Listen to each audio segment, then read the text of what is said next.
છે એ દ્વિઅંગીઓનો મુખ્ય વાનસ્પતિક દેહ.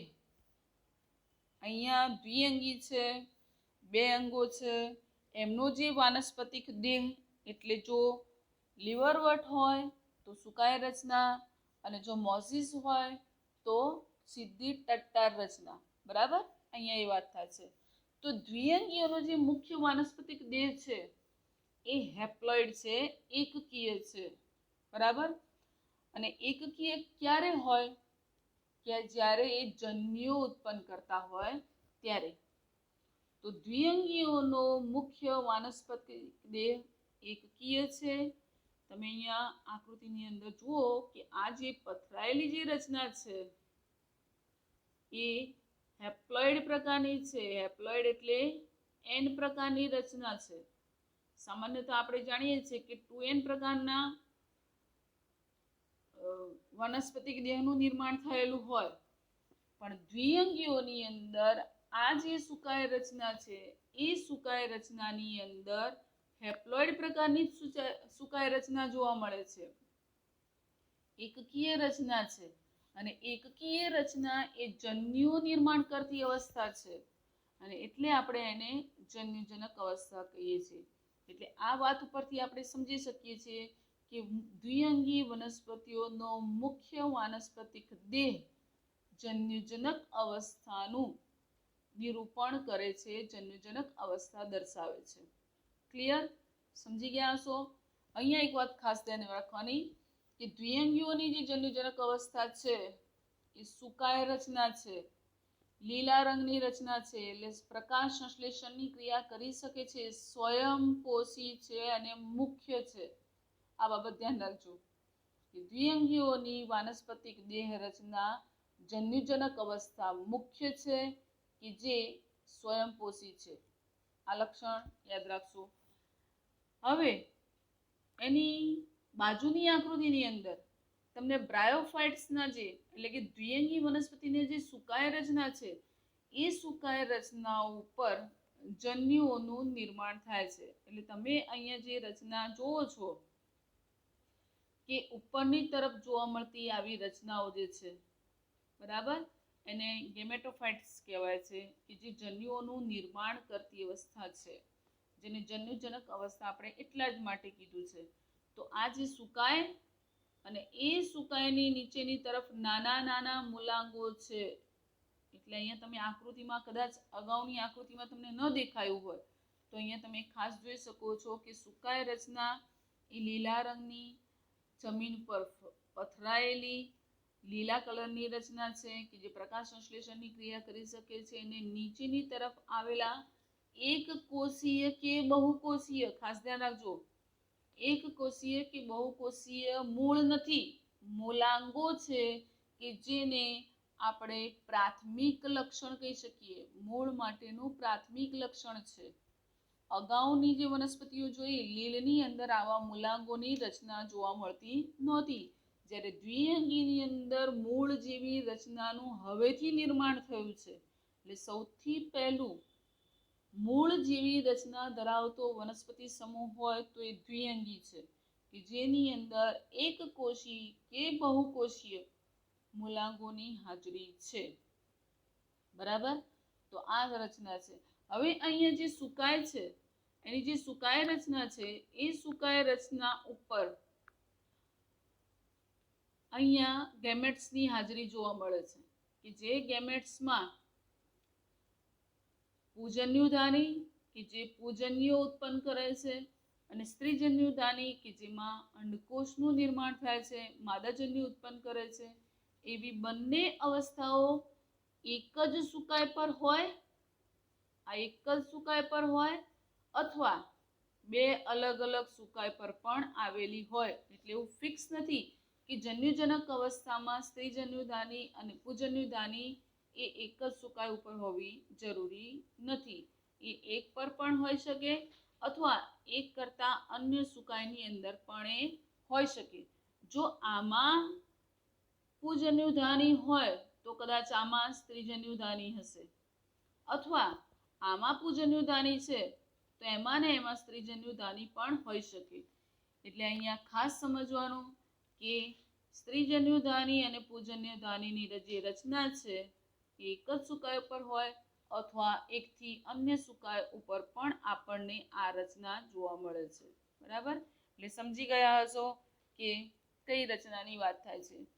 જે આકૃતિ બતાડેલી છે એ આકૃતિની અંદર એક જ સુકાય પર તમે અહીંયા જોઈ શકો કે જે પૂજન્યુધાની છે અને એની બાજુની આકૃતિમાં સ્ત્રીજન્યુધાની બતાડેલી છે. એટલે કે એક જ સુકાય પર અંદરની તરફ સ્ત્રીજન્યુધાની પણ છે અને પૂજન્યુધાનીની પણ હાજરી જોવા મળે છે.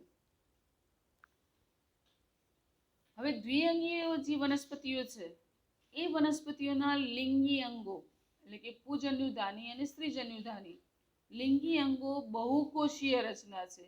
એટલે કે એક કરતાં વધારે કોષોની બનેલી પૂજન્યુધાની.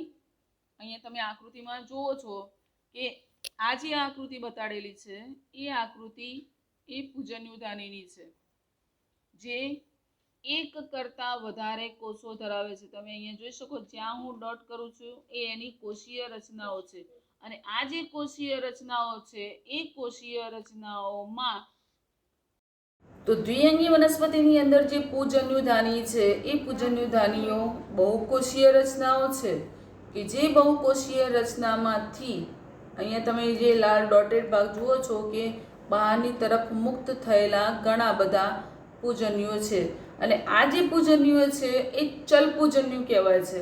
હવે વિચારો ચલપૂજન્યુ કેમ કહેવાય છે? કારણ કે દ્વિકશાધારી છે. અગાઉ આપણે શીખી ગયા હતા કે કશાની હાજરી છે માટે એ ચલિત છે અને ચલી શકતા હોવાથી એને આપણે ચલપૂજન્યો કહીએ છીએ. તો આવા ચલપૂજન્યોની હાજરી છે જે ચલપૂજન્યો વાતાવરણ એટલે કે પાણીના પ્રવાહની અંદર પાણીમાં મુક્ત થાય છે કે જે આવા બે કશાઓની હાજરી ધરાવે છે. એને ચલપૂજન્યુ તરીકે ઓળખવામાં આવે છે. તો દ્વિઅંગી વનસ્પતિના નર પ્રજનન તંત્રની અંદર અથવા તો નર લિંગી અંગની અંદર પૂજન્યુધાની હોય જે દ્વિકશાધારી ચલપૂજન્યો ઉત્પન્ન કરે છે. એના પછી માદા લિંગી અંગ. હવે માદા લિંગી અંગ છે, લિંગી અંગ છે એટલે જન્યુ કહેવાય અને માદા છે એટલે સ્ત્રી કહેવાય, એટલે સ્ત્રી જન્યુધાની તરીકે ઓળખવામાં આવે છે. તો દ્વિઅંગીની અંદર માદા લિંગી અંગને સ્ત્રીજન્યુધાની કહે છે કે જે અહીંયા તમે આકૃતિની અંદર જોઈ શકો છો ચંબુ આકારની છે અને ફક્ત એક જ અંડકોષ ધરાવે છે, એક જ અંડકોષ ઉત્પન્ન કરે છે. તો એને આર્ચીગોનિયમ તરીકે ઓળખવામાં આવે છે. ઇંગ્લિશ શબ્દ તમારે ખાસ યાદ રાખવાના, આર્ચીગોનિયમ તરીકે. એટલે દ્વિઅંગીના જે લિંગી પ્રજનન અંગો છે એમાં પૂજન્યુધાની અને સ્ત્રીજન્યુધાની. પૂજન્યુધાનીને એન્થેરોઝોઇડ્સ કહેવાય અને સ્ત્રીજન્યુધાનીને આર્ચીગોનિયમ તરીકે ઓળખવામાં આવે. એ પાણીમાં તરતા ચલપૂજન્યો મુક્ત કરે છે. હવે આ જે ચલપૂજન્યો છે એ આપણે અગાઉ દ્વિઅંગીની લાક્ષણિકતાઓ જોઈ ત્યારે શીખી ગયા કે લિંગી પ્રજનનની ક્રિયા કરવા માટે માધ્યમ તરીકે પાણીની આવશ્યકતા છે. ભલે એ ઉભયજીવી હોય, પાણીમાં પણ વસવાટ દર્શાવે છે અને જમીન ઉપર પણ વસવાટ દર્શાવે છે, પરંતુ લિંગી પ્રજનનની ક્રિયા કરવા માટે એને પાણીની આવશ્યકતા છે. કારણ કે એના જે ચલપૂજન્યો મુક્ત થાય છે એ ચલપૂજન્યો પાણીના માધ્યમ દ્વારા જ પ્રવાહિત થઈ સ્ત્રીજન્યુધાનીના સંપર્કમાં આવે છે. એટલે આ જે ચલપૂજન્યો છે એ ચલપૂજન્યો પાણીના માધ્યમથી સ્ત્રીજન્યુધાનીના સંપર્કમાં આવશે. આ ચલપૂજન્યો અંડકોષ સાથે જોડાઈને ફલિતાંડનું નિર્માણ કરે છે. એટલે અહીંયા અંડકોષ સાથે આ ચલપૂજન્યોનું જોડાણ થશે અને એના પરિણામે ફલિતાંડ બને છે. પણ આ ફલિતાંડ એ ત્વરિત અર્ધીકરણ પામતું નથી. સામાન્યતઃ શું થાય, ફલનની પ્રક્રિયા થયા પછી અર્ધીકરણની પ્રક્રિયા શરૂ થઈ જાય છે, પણ આ ફલિતાંડ ત્વરિત અર્ધીકરણ પામતું નથી, પરંતુ બહુકોષીય દેહનું નિર્માણ કરે છે કે જે બહુકોષીય દેહની અવસ્થાને બીજાણુજનક અવસ્થા કહે છે. તો અહીંયા બીજાણુજનક અવસ્થા એ જનીનીય દ્રષ્ટિએ કેવી હશે કહી શકશો? દ્વિકીય હશે. કેમ દ્વિકીય હશે? તો અહીંયા તમે જાણો છો કે અહીંયા પ્રજનનની ક્રિયા થઈ તો એમાં નર પ્રજનન તંત્રની અંદર આપણે જોઈ ગયા કે ચલપુજન્યુ છે જે એકકીય છે. એવી રીતે અહીંયા સ્ત્રીજન્યુધાની છે. સ્ત્રીજન્યુધાનીની અંદર અંડક છે જે પણ એકકીય છે અને એનું ફલન થવાને પરિણામે આ જે બીજાણુજનક અવસ્થા છે એ બીજાણુજનક અવસ્થામાં અર્ધીકરણ થતું નથી. પરિણામે 2n અવસ્થાવાળી બીજાણુજનક અવસ્થાનું નિર્માણ થાય છે, જે બીજાણુ નિર્માણ કરતી અવસ્થા હોવાથી બીજાણુજનક અવસ્થા તરીકે ઓળખવામાં આવે છે, જે બહુકોષીય દેહ રચના ધરાવે છે. એટલે અહીંયા આપણે સમજી ગયા કે એ ફલનની પ્રક્રિયામાં કેવી રીતે 2n પ્રકારના બીજાણુજનક દેહનું નિર્માણ થાય છે. હવે અહીંયા તમે આકૃતિમાં જોઈ શકો છો કે નીચેની તરફ જે ગેમેટોફાઇટ્સ એટલે કે જન્યુજનક અવસ્થા બતાડેલી છે એ જન્યુજનક અવસ્થાની અંદર જ ફલનની પ્રક્રિયા થાય છે અને એ ફલનની પ્રક્રિયાને પરિણામે જે ફલિતાંડ બને છે એ ફલિતાંડનું અર્ધીકરણ થયું નથી. અર્ધીકરણ થયું નથી એટલે એની જે કોષીય અવસ્થાઓ હતી એ 2n પ્રકારની હતી, એટલે કે ડિપ્લોઇડ પ્રકારની હતી. તો આ ડિપ્લોઇડ પ્રકારના ફલિતાંડનું બહુકોષીય દેહમાં નિર્માણ થાય છે, જે બહુકોષીય દેહને બીજાણુજનક તરીકે એટલે કે સ્પોરોફાઇટ્સ તરીકે ઓળખવામાં આવે છે. કે જે પોરોસ્પાઇટ એ ગેમેટોફાઇટ્સ ઉપર એટલે કે જન્યુજનક અવસ્થા ઉપર આધારિત છે. એટલે બીજાણુજનક અવસ્થા જે છે એ બીજાણુજનક અવસ્થા પ્રકાશ સંશ્લેષક અવસ્થા નથી, એટલે કે પ્રકાશ સંશ્લેષણની ક્રિયા કરી શકતી નથી. પરંતુ આ પ્રકાશ સંશ્લેષણની ક્રિયા ન કરી શકનાર બીજાણુજનક અવસ્થાને જન્યુજનક અવસ્થા ઉપર આધારિત રહેવું પડે છે અને તેમાંથી એને પોષણ મેળવવું પડે છે. એટલે અહીંયા જન્યુજનક અવસ્થા પ્રભાવી કહેવાશે, કે જે લાંબી છે અને પ્રભાવી છે, સ્વયંપોષી છે. ખાસ ધ્યાન રાખજો, જન્યુજનક અવસ્થા જે છે એ જન્યુજનક અવસ્થા, જેને આપણે જન્યુજનક અવસ્થા કહીશું, તો એ જન્યુજનક અવસ્થા પ્રભાવી, લાંબી અને સ્વપોષી છે. બરાબર? આ એનું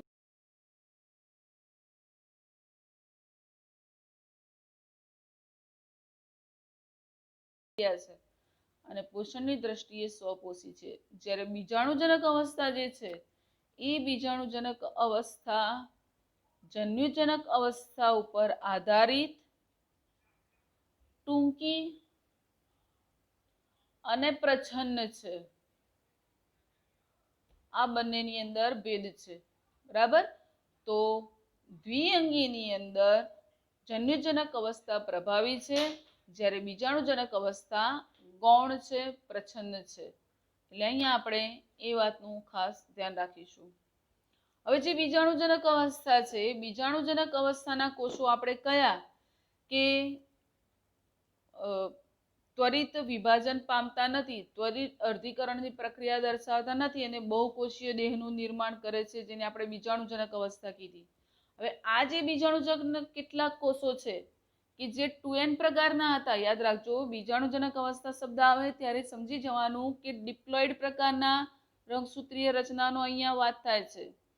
જ્યારે બીજાણુજનક અવસ્થા આવે ત્યારે આપણે ખાસ સમજવું જરૂરી છે કે અહીંયા બીજાણુજનક અવસ્થા એ 2n પ્રકારની અવસ્થા હોય તો આ જે બીજાણુજનક અવસ્થા છે એના કેટલાક કોષો અર્ધીકરણ પામી એકકીય બીજાણુ નિર્માણ કરે છે.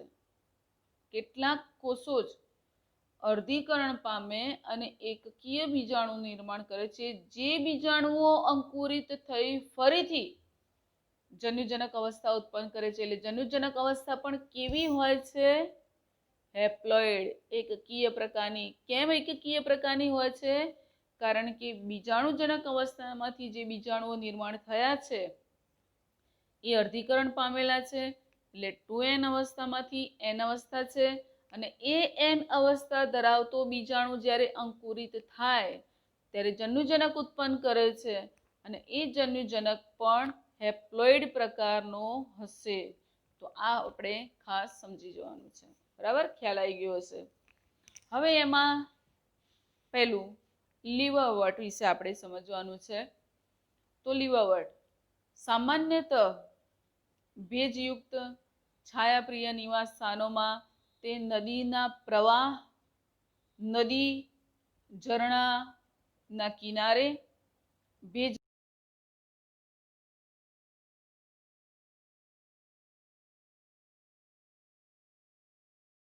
અને લાકડાના ગરતાઓમાં વિકાસ પામે છે. એટલે જ્યાં પણ એને છાયા મળે અને ભેજ મળે ત્યાં આ પ્રકારની દ્વિઅંગીઓ ઉગતી કુદરતી રીતે જોવા મળે છે. હવે એનો જે વનસ્પતિ દેહ છે એ સુકાયક છે અને પૃષ્ઠવક્ષીય છે. અહીંયા તમે જોઈ શકો, પૃષ્ઠવક્ષીય એટલે ચપટો છે, ઉપરથી અને નીચેથી દબાઈ ગયેલો ચપટો છે, એટલે પૃષ્ઠવક્ષીય પ્રકારનો છે, અને ગાઢ રીતે આધાર સાથે ચોંટેલો છે. ગાઢ રીતે આધાર સાથે ચોંટેલો કેમ હશે? મૂલાંગો ધરાવે છે, કે જે મૂલાંગોની હાજરીના લીધે એ આધાર સાથે ચોંટેલો રહે છે. હવે આ લીવરવટના કેટલાક પત્રમય સભ્યો જે છે એ પ્રકાંડ જેવી રચના ધરાવે છે, કે જે બે હરોળમાં પર્ણ જેવી નાની નાની રચનાઓ ધરાવે છે. અહીંયા તમે જોઈ શકો છો કે બે હરોળ એટલે કે આગળથી દ્વિશાખિત હોય એવું દેખાય છે. દરેકની અંદર તમે જુઓ તો આગળથી દ્વિશાખિત હોય એવી રચના સ્પષ્ટપણે દેખાય છે. તો પ્રકાંડ જેવી રચના કે બે હરોળમાં પર્ણ જેવી નાની નાની રચનાઓ ધરાવે છે. બરાબર, તો આ લીવરવટના સામાન્ય લક્ષણો છે. હવે લીવરવટની અંદર જે પ્રજનનની પ્રક્રિયા થાય છે, જેને રિપ્રોડક્શન કહેવાય. ઇંગ્લિશ શબ્દો મેં તમને પહેલા પણ કહ્યું હતું ને હજી પણ કહું છું કે જ્યારે પણ તમે બાયોલોજી ભણો છો ત્યારે તમારે ગુજરાતી શબ્દોની સાથે સાથે ઇંગ્લિશ શબ્દો પણ યાદ રાખવા પડશે જ. એટલે કે મેથડ ઓફ રિપ્રોડક્શન એટલે કે પ્રજનનની પ્રકારો, જે પ્રજનનના જે પ્રકારો છે એ પ્રજનનના પ્રકારો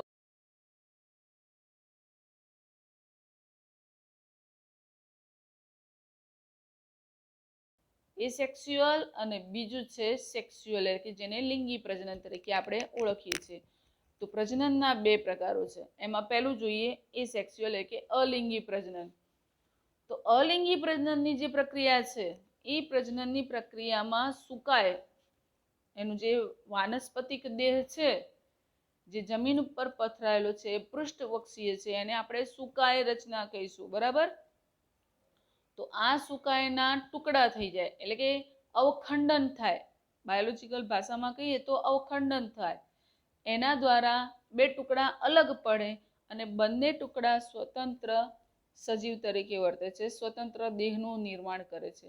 અથવા તો સુકાયની ઉપર આવેલી કુડમલી જેવી રચનાઓ, જે મેં તમને અગાઉ પણ બતાડેલી હતી કે એનું જે પત્રમય સુકાય રચના છે એ પત્રમય સુકાય ઉપર નાની નાની પ્યાલા જેવી રચનાઓની હાજરી જોવા મળે છે.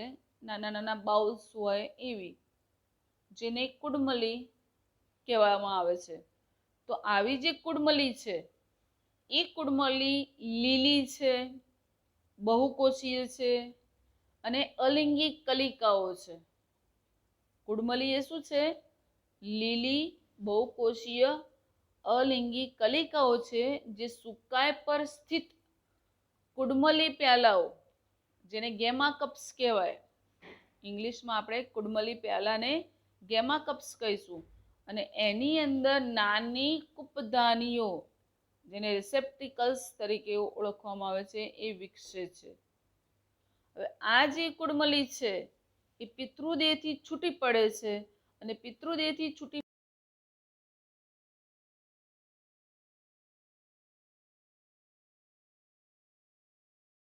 પરિણમે છે અને સ્વતંત્ર છોડ તરીકે વિકાસ પામે છે. બીજું છે લિંગી પ્રજનન. તો અગાઉના અલિંગી પ્રજનનના બે પ્રકાર હતા કે જેમાં અવખંડન દ્વારા અને બીજું અલિંગી પ્રજનન કુડમલી દ્વારા ગેમા કપ્સ દ્વારા થાય છે કે જે સુકાય ઉપર આવેલા બહુકોષીય લીલા અલિંગી કલિકાઓ છે કે જે ત્યાંથી દેહ પરથી છૂટી પડી જમીન ઉપર પડે છે, ત્યાં એ સ્વતંત્ર વાનસ્પતિક દેહનું નિર્માણ કરે છે. હવે જોઈએ લિંગી પ્રજનન. તો લીવરવર્ડ્સની અંદર જે લિંગી પ્રજનન છે એ લિંગી પ્રજનન દરમિયાન નર અને માદા લિંગી અંગો એક જ સુકાય પર કે અલગ અલગ સુકાય પર ઉદ્ભવે છે. અગાઉ પણ મેં તમને આના વિશે સમજ આપેલી કે બંને સ્ત્રીજન્યુધાની અને પૂજન્યુધાની, જેને આપણે નર પ્રજનન તંત્ર અને માદા પ્રજનન તંત્ર, નર લિંગી તંત્ર અથવા માદા લિંગી અંગ કહીએ, એ એક જ સુકાય પર કે અલગ અલગ સુકાય પર આવી શકે. અહીંયા તમને બાજુની અંદર આકૃતિ બતાડેલી છે કે એન્થેરેડિયલ હેડ, જેને આપણે પૂજન્યુધાની કહીએ છીએ, એ પૂજન્યુધાની એ દંડ જેવી રચના ઉપર ફૂલની જેમ વિસ્તરેલી છે. રચનામાં ખાસ ધ્યાન રાખજો. તો આ જે રચના છે એ પૂજન્યુધાની છે, જેને એન્થેરેડિયા તરીકે ઓળખવામાં આવે છે, પૂજન્યુધાની કહેવામાં આવે છે.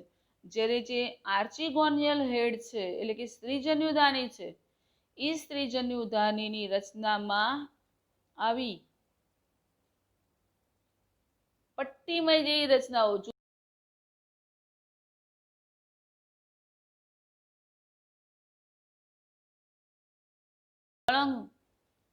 એની જે કિનારી છે એ ડીપલી અંદરની તરફ ખૂંપેલી નથી, એને પૂજન્યુધાની કહેવાય.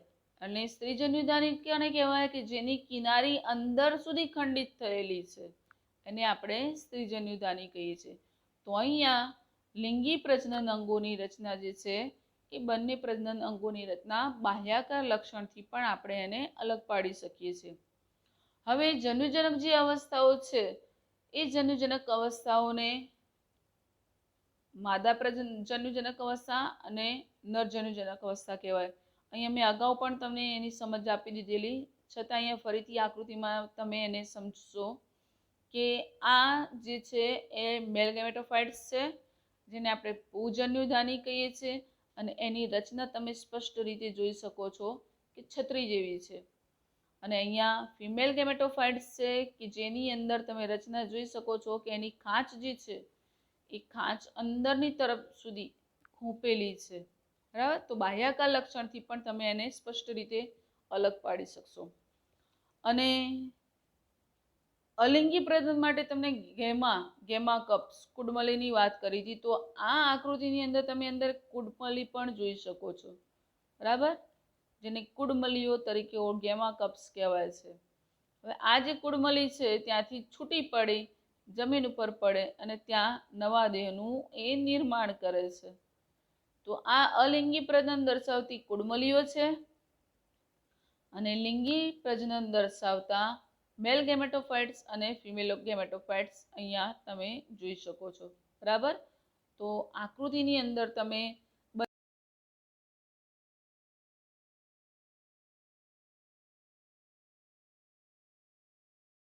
એના જન્યુજનક જે અવસ્થાઓ છે જે બંને અલગ અલગ છે એ કેવી દેખાય છે એની સમજ મેળવી લીધી.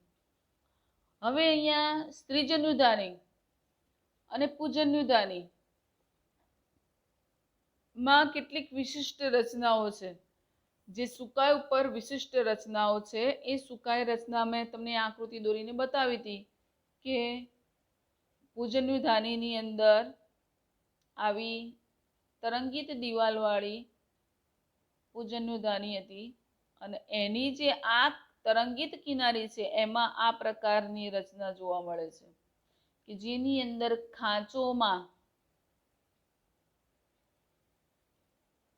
પૂજન્યુધાનીઓ ખૂંપેલી છે. અને એ ખાંચોની અંદર રહેલા પૂજન્યુધાનીની અંદર તમે લાલ લાલ જે ડોટ્સ અહીંયા જુઓ છો, ઘણી બધા અહીંયા બાજુની આકૃતિમાં જુઓ છો તમે કે અહીંયા તમને લાલ ડોટ્સ જે બતાડે છે એ પૂજન્યુઓ છે. એ પૂજન્યુઓ નીચેની આકૃતિમાં તમને સ્પષ્ટપણે કેવા છે? ચલપૂજન્યુ છે. એટલે તમે આ જે રચના છે ચલપૂજન્યુ છે અને એની અંદર તમને આ દ્વિકશાની હાજરી જોવા મળે છે. તો અહીંયા પૂજન્યુધાની જે અંદરની તરફ ખૂંપેલી છે અને એમાંથી પૂજન્યુઓ મુક્ત કરે છે, જે ચલપૂજન્યુ પ્રકારના છે. એના પછી સ્ત્રીજન્યુધાની. તો સ્ત્રીજન્યુધાનીની જે રચના છે તમને કહી હતી કે એની જે કિનારીઓ છે એ અંદરની તરફ છેક સુધી છેદિત થયેલી છે.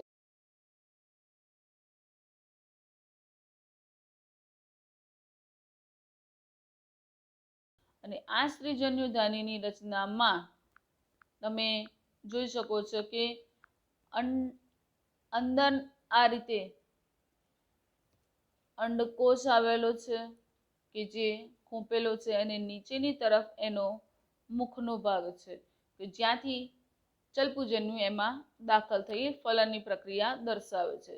તો આ રીતે એમાં પૂજન્યુધાની અને સ્ત્રીજન્યુધાનીનું નિર્માણ થયેલું છે. હવે આની જે આકૃતિ છે, આકૃતિની અંદર તમે જોઈ શકો છો કે સ્ત્રીજન્યુધાનીની અંદરથી નિર્માણ થતો અંડક કે જે તમને અહીંયા આકૃતિમાં બતાડેલું છે કે આ અંડક છે, બરાબર. અને બાજુની અંદર પૂજન્યુધાનીની અંદર નિર્માણ થતા ચલજન્યુઓ, જે તમને એને નાના નાના, તમે જો આકૃતિને ધ્યાનથી જોશો તો નાના નાના ડોટેડ રેડ ડોટ્સ બતાડેલા છે, જે ચલપૂજન્યુઓ છે. તો આ જે ચલપૂજન્યુઓ છે એ અહીંયાથી પાણીના માધ્યમ દ્વારા, આ જે પૂજન્યુ છે એ અહીંયાથી મુક્ત થઈ પાણીના માધ્યમ દ્વારા અંડકની અંદર દાખલ થાય છે અને દાખલ થયા પછી ત્યાં ફલનની પ્રક્રિયા થઈ અને 2n અવસ્થાવાળો એ ફલિતાંડ બને છે. તો અહીંયા એ ફલનની પ્રક્રિયા કેવી રીતે થાય છે તમને સમજી શક્યા હશો. હવે ફલનની પ્રક્રિયા થઈ ગઈ પછી જે ફલિતાંડ બને તો એ ફલિતાંડની અંદરથી શું કહ્યું હતું કે અર્ધીકરણ થતું નથી, અને અર્ધીકરણ નથી થતું અને બીજાણુઓ બને છે કે જે બીજાણુઓ સ્પોર જેને કહેવાય, જે બીજાણુઓ એ અહીંયાથી એનું બીજાણુ તૂટવાની, બીજાણુ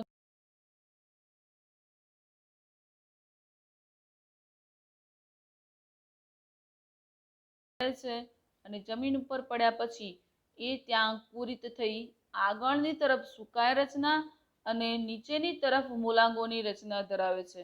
તમે અહીંયા ખાસ ધ્યાન રાખજો કે જે અહીંયા રચના છે એ રચનાઓ જે બતાડેલી છે એ મૂલાંગોની રચના છે. તો ઉપરની તરફ સુકાય રચના છે, આ સુકાય રચના છે અને નીચેની તરફ જે છે એ મૂલાંગોની રચના છે. તો આ જે રચના બની એને પ્રોટોનીમા તરીકે ઓળખવામાં આવે છે. શબ્દ ખાસ ધ્યાન રાખજો. તો પ્રોટોનીમા એ શું છે? તો ફલનની પ્રક્રિયા થઈ ગયા પછી ફલિતાંડનું અર્ધીકરણ ન થવાને પરિણામે એમાં બીજાણુજનક અવસ્થાનું નિર્માણ થાય છે, જે બીજાણુધાનીની અંદર સચવાય છે.